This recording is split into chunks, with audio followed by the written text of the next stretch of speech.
क्रिश का picture Hrithik Roshan video song दिल ना दिया वीडियो सॉन्ग कोई हल्ला नहीं आ गया। दिल ना दिया दिल ना दिया। Music by Vikas Pooja recording studio Jahanabad. दिल ना दिया और इंस्टा पर ट्रेंडिंग चल रहा है, बूढ़ा छोड़ा सोबर बना रहा है। इंस्टा पर ट्रेंडिंग चल रहा है, बूढ़ा छोड़ा सोबर बना रहा है। ए भाई वो नया गाना सुनाइए ना। क्रिश का सुनने का गाना। क्रिश का सुना। क्रिश का क्रिश का सुनेगा। और दिल न लिया बलन ककिया, इस दुनिया में भी अगर प्यार न किया तो ककिया, इस दुनिया में भी अगर प्यार न किया तो ककिया। दिल न दिया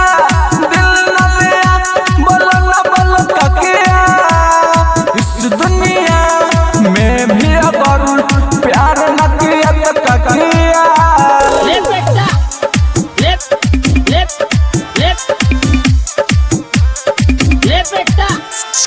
दिल ना लिया तो बोलो ना काकिया। सोशल मीडिया में पूरा छा रहा है, छोड़ियन सब पूरा बखला रहा है। सोशल मीडिया में पूरा छा रहा है, छोड़ियन सब पूरा बखला रहा है। हो गया। दूसरा गाना दूसरा गाना का साका नहीं जिगर का सुनेगा। जिगर आए हम बारात लेके जाएंगे दुल्हन को अपने साथ लेके। आए हम बारात लेके जाएंगे दुल्हन को अपने साथ लेके। ले बेटा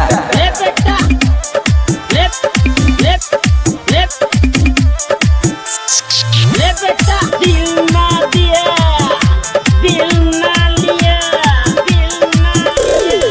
यूट्यूब आई है छावे लह गल, फेसबुक भी करे देखावे लह गल। यूट्यूब आई है छावे लह गल, फेसबुक भी करे देखावे लह गल। आओ प्रेम लीला के गाना सुनाओ। प्रेम लीला के चलो सुनो।